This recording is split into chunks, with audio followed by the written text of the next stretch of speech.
पास कर ली है। सक्षमता परीक्षा पास करने के बाद शिक्षकों में यह संशय बन गया है कि उन्हें विशिष्ट शिक्षक के पद पर योगदान देना चाहिए, इसमें फायदा है या फिर नियोजित शिक्षक बने रहने में फायदा है। इस पर हम चर्चा करेंगे, लेकिन इससे पहले आपसे एक आग्रह है कि हमारे चैनल को जो भी अभी तक सब्सक्राइब नहीं किए हैं, कृपया कर हमारे चैनल को सब्सक्राइब कर दें ताकि हमारी हर खबर पहुंचे आप तक सबसे पहले। शिक्षकों को विशिष्ट शिक्षक के पद पर योगदान देना चाहिए या फिर नियोजित शिक्षक बने रहना चाहिए? प्रतिदिन बड़ी संख्या में हमारे शिक्षक साथियों का फोन आता रहता है और लोग यह जानना चाहते हैं। हमने पिछले भी दिन कहा था कि इस पर हम लोग पूरा डिटेल बताएंगे। देखिए, नियोजित शिक्षक बने रहना और विशिष्ट शिक्षक के पद पर योगदान करना, ये दोनों की अपनी अपनी अलग अलग भूमिका, अलग अलग तरह का दोनों का टेस्ट है। अब आपको किसका टेस्ट पसंद है तो अपने ऊपर डिपेंड करता है कि आपकी जरूरत क्या है। हर व्यक्ति की अपनी अपनी जरूरतें हैं और अपनी अपनी परिस्थितियां हैं। इन परिस्थितियों के हिसाब से वे तय करेंगे।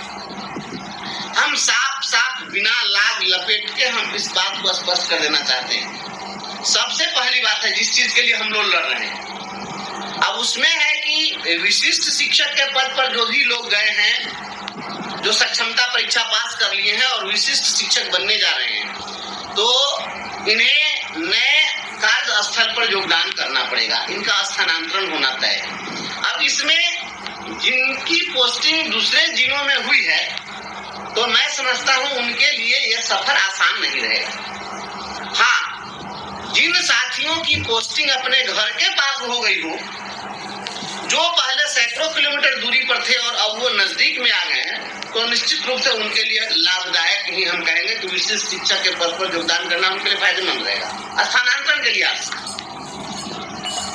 अगर कोई नियोजित शिक्षक है, अब यह भी बात आ रही है कि नियोजित शिक्षकों का भी स्थानांतरण किया जाएगा, लेकिन हम लोगों का स्थानांतरण अगर होगा तो हमारा स्थानांतरण हमारे नियोजन इकाई के क्षेत्राधीन ही होगा, इसलिए हमें बहुत दूर दराज तो नहीं भेज पाएंगे।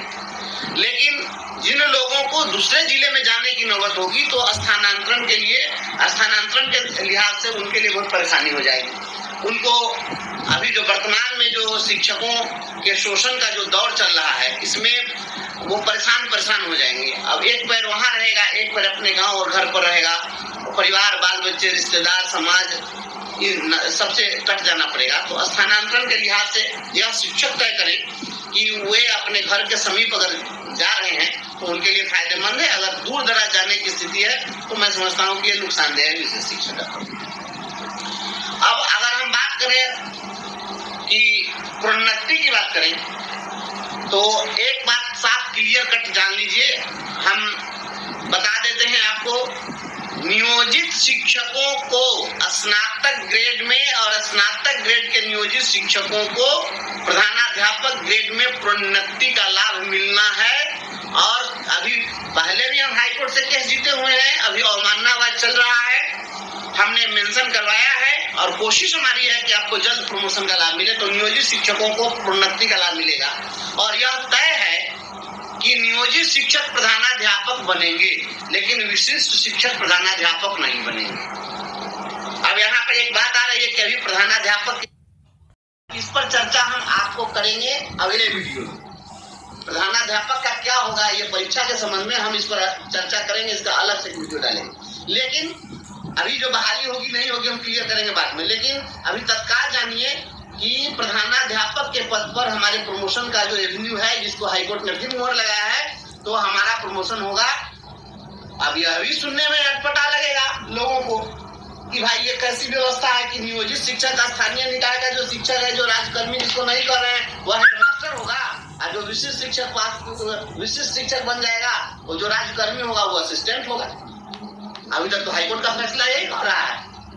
क्योंकि विशिष्ट शिक्षक के नियमावली में प्रधानाध्यापक उसमें लिखा हुआ नहीं है, आप नहीं बन सकते, प्रमोशन का एवेन्यू नहीं है हेडमास्टर के पोस्ट पर। तो विशिष्ट शिक्षक आप चाहे भले ही बन जाइए राजकर्मी, रहना होगा आपको नियोजित शिक्षक हेडमास्टर के ही अधीन। तो ये एक चीज प्रोन्नति के लिहाज से अगर देखा जाए तो मैं समझता हूँ कि नियोजित शिक्षक के लिए प्रमोशन का जो दरवाजा खुला हुआ है वह बेहतर है।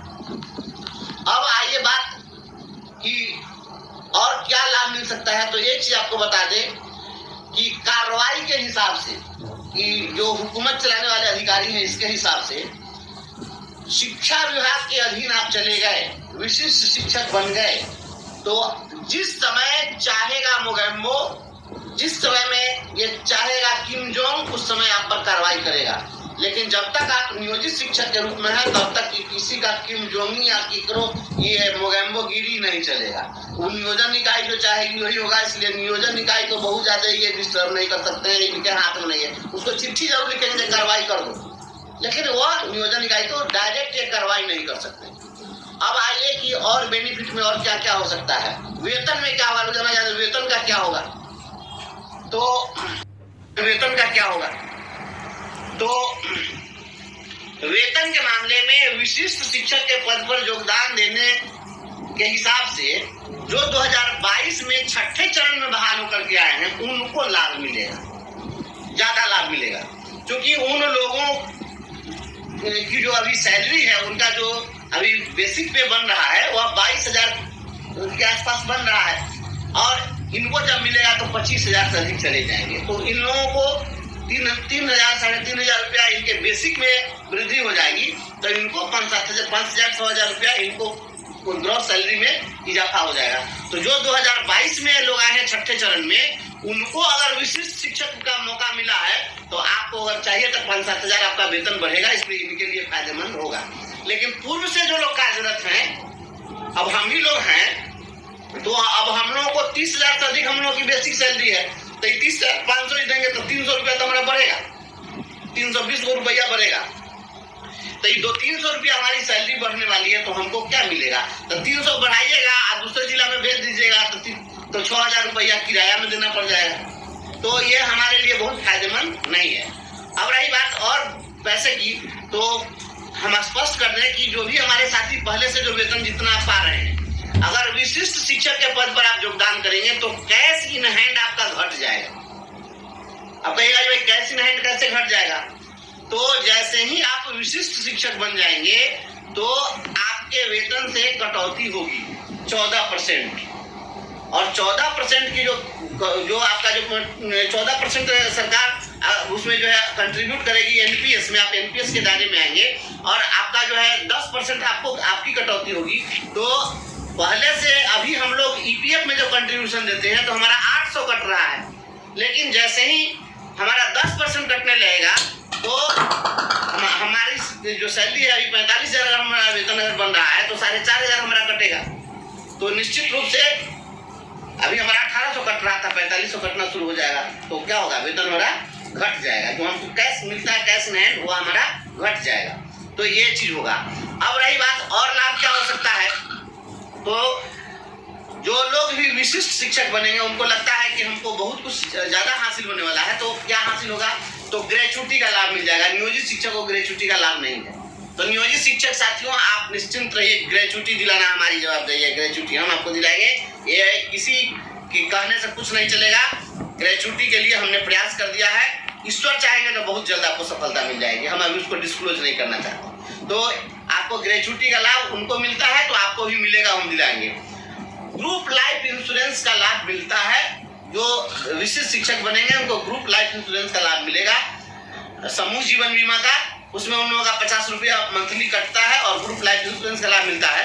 तो जैसे ही ग्रेच्युटी आपको मिलेगी तो ग्रेच्युटी का ही सेक्शन 4C जीएलआई के लिए बाउंड करता है, तो वो भी मिलेगा आपको।